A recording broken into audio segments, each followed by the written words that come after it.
नमस्कार साथियों, मैं कौशल चौहान आप सबका एक बार फिर से स्वागत करता हूं। नमस्कार साथियों, आज हम राजस्थान में क्रांति के समय जो रियासती शासक थे उनके बारे में मैं आपको विस्तृत अध्ययन करके बताऊंगा कि राजस्थान में क्रांति के समय कौन कौन से शासक वहां पे मौजूद थे। तो सबसे पहले मैं बात करता हूं कोटा रियासत की। कोटा रियासत में थे राम सिंह, करौली रियासत में थे मदन पाल, जोधपुर रियासत में थे तख्त सिंह, टोंक रियासत में थे नवाब वजीरुद्दौला, भरतपुर रियासत में थे जसवंत सिंह, बूंदी रियासत में थे राम सिंह, उदयपुर रियासत में थे स्वरूप सिंह, अलवर रियासत में थे विनय सिंह, जयपुर रियासत में थे राम सिंह द्वितीय, जैसलमेर रियासत में थे रणजीत सिंह, सिरोही रियासत में थे शिव सिंह, अलवर रियासत में थे विनय सिंह, धौलपुर रियासत में थे भगवंत सिंह, झालावाड़ रियासत में थे रणजीत सिंह, बीकानेर रियासत में थे सरदार सिंह, प्रतापगढ़ रियासत में थे दलपत सिंह, मासवाड़ा रियासत में थे लक्ष्मण सिंह तथा डूंगरपुर रियासत में थे उदय सिंह। साथियों, राजस्थान में 1857 की क्रांति के समय जो एजीजी थे वो थे जॉर्ज पैट्रिक लॉरेंस। कौन थे एजीजी? George Patrick Lawrence. बहुत ही इंपॉर्टेंट क्वेश्चन बन सकता था। एजीजी की फुल फॉर्म होती है एजेंट टू गवर्नर जनरल। क्या होती है? Agent to governor general. Ajmer के उस टाइम जो कमिश्नर थे वो थे डिक्सन। कौन थे अजमेर के कमिश्नर? डिक्सन थे। जो विभिन्न जगह जो पॉलिटिकल एजेंट थे अंग्रेजों के वो कौन कौन थे? मेवाड़ के अंदर थे शावर्स, मारवाड़ के अंदर थे मॉर्क मैसन, जयपुर में थे ईडन, कोटा के अंदर थे बर्टन, भरतपुर में थे मॉरिसन, प्रतापगढ़ में थे कर्नल रॉक और सिरोही के अंदर थे जेडी हॉल। 1857 के समय राजस्थान में 6 ब्रिटिश छावनियां थी। कितनी ब्रिटिश छावनियां थी? 6 ब्रिटिश छावनियां थी।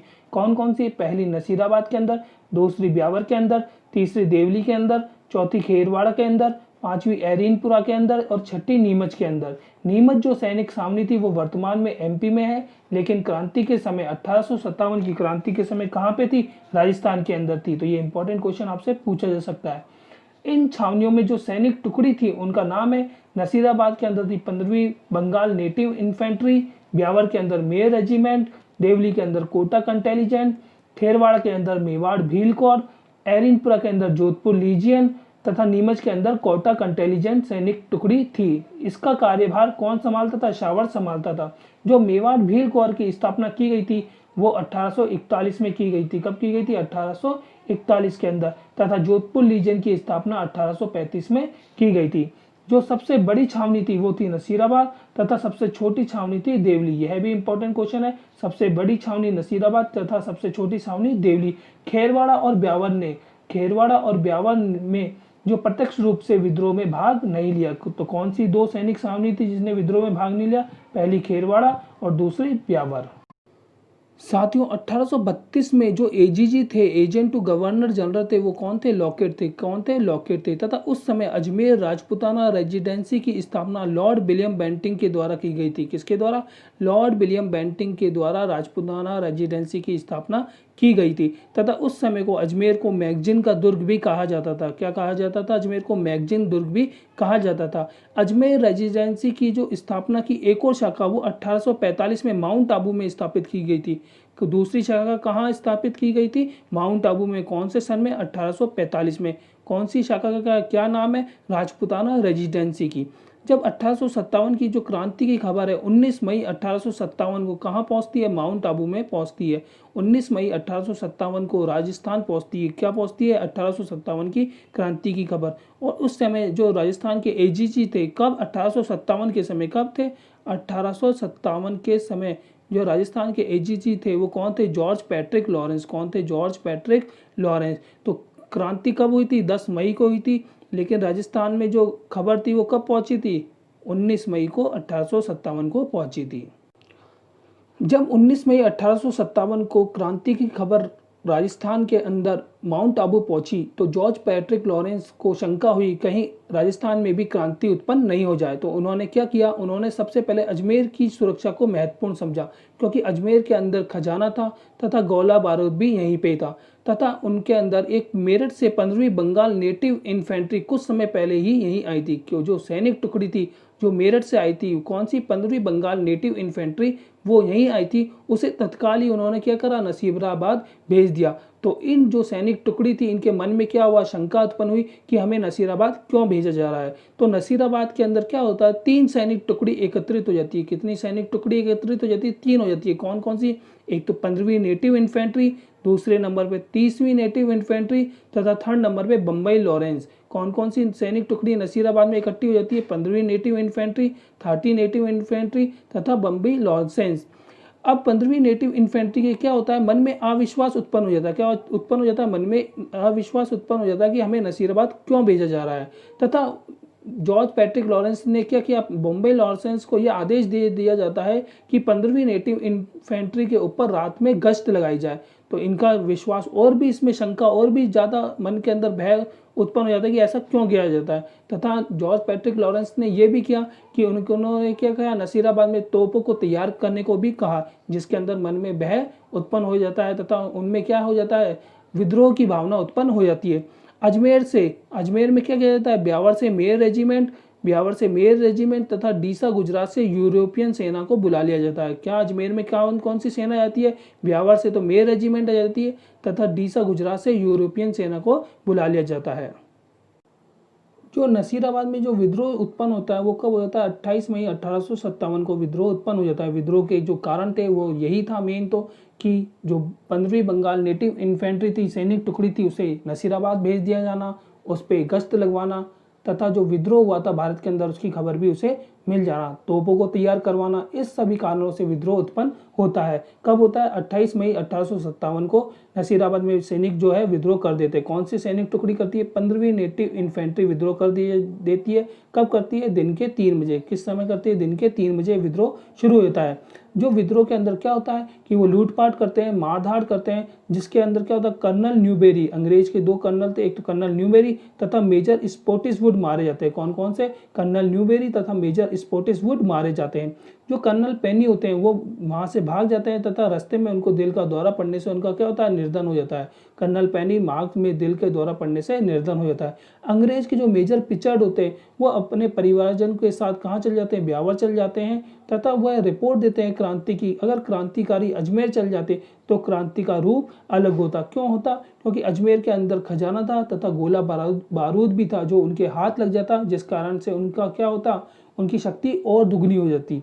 तो क्रांतिकारियों का जो पीछा किया था वो हीथकोट ने किया तथा वॉल्टर ने किया, लेकिन उन्हें कोई कामयाबी नहीं मिली। 30 मई को क्या हुआ, 30 मई को ही 30वीं नेटिव इन्फेंट्री भी विद्रोह के अंदर शामिल हो जाती। तो ये सभी नसीराबाद में विद्रोह के कारण हुए। नसीराबाद में कब विद्रोह हुआ था, 28 मई को। कौन कौन से जो 2 थे मारे गए, कर्नल न्यूवेरी तथा मेजर स्पोर्टिसवुड मारे गए थे। कर्नल पेनी को दिल में दौरा पड़ने से निर्धन हो गया और 30 मई को 30वीं नेटिव इन्फेंट्री भी शामिल हो गई। आगे हम साथियों, अगर आपको मेरे द्वारा दी गई जानकारी अच्छी लगती हो तो कृपया एक लाइक और एक सब्सक्राइब जरूर कीजिएगा, क्योंकि मैं आपको कम समय में अधिक जानकारी देने की कोशिश करता हूं। आगे हम चलते हैं नसीराबाद के विद्रोह के बाद भरतपुर में विद्रोह। भरतपुर में विद्रोह 31 मई 1857 को होता है। कब होता है, 31 मई 1857 को होता है। और नसीराबाद में कब हुआ था, 28 मई को। तो उसके 3 दिन बाद ही भरतपुर के अंदर विद्रोह शुरू हो जाता है। भरतपुर का जो पॉलिटिकल एजेंट होता है वो कौन होता है, मॉरिसन होता है। कौन होता है, पॉलिटिकल एजेंट मॉरिसन होता है। किन किन लोगों ने जो विद्रोह किया था, गुजर और मेव जातियों के लोगों ने विद्रोह किया था और दिल्ली की ओर चल गए थे। कहाँ चल गए थे, गुजर और मेव जाति के लोग विद्रोह करके दिल्ली की ओर चल जाते हैं तथा मॉरिसन अपनी जान बचाकर कहाँ जाता है, आगरा की ओर भाग जाता है। कहाँ जाता है, आगरा की ओर भाग जाता है। ये छोटा सा विद्रोह भरतपुर का है। आगे हम चलते हैं नीमच का विद्रोह। मई चल जाता है, मई के बाद जून होता है। अब विद्रोह कहाँ होता है, नीमच होता है। नीमच में 3 अक्षर है, तो जो विद्रोह होता है वो कब होता है, 3 जून 1857 को होता है। कब होता है विद्रोह नीमच में, 3 जून 1857 को होता है। जो अंग्रेज अधिकारी थे, कर्नल एबोट, कहाँ था, कर्नल एबोट जो नीमच का अधिकारी था, वो क्या होता है, 2 जून को, एक दिन पहले ही वफादारी की शपथ दिलाता है अपने सैनिकों को। क्यों दिलाता है, क्योंकि वहाँ के सैनिक भी विद्रोह नहीं करते। इस कारण से वो खुद भी बाइबल की शपथ लेता है तथा जो सैनिक है, जो हिंदू सैनिक है, उनको गंगा की तथा जो मुस्लिम सैनिक है उनको कुरान की शपथ दिलाई जाती है। लेकिन उनमें से एक सैनिक मोहम्मद बेग, कौन सैनिक, मोहम्मद बेग, जो अवध का निवासी था, वो एबोल को कहता है कि आप क्या वफादारी की शपथ दिलाते हो, आप तो खुद वफादार नहीं हो। क्या कहता है वो, कि आप क्या वफादारी की शपथ दिलाते हो जब आज खुद वफादार नहीं हो। तो उस कारण से क्या होता है, जो विद्रोह उत्पन्न हो जाता है। कौन उस विद्रोह का नेतृत्व करता है, मोहम्मद बेग तथा हीरालाल के द्वारा नीमच के जो सैनिक में विद्रोह जो है नेतृत्व किया जाता है। आगे हम चलते हैं।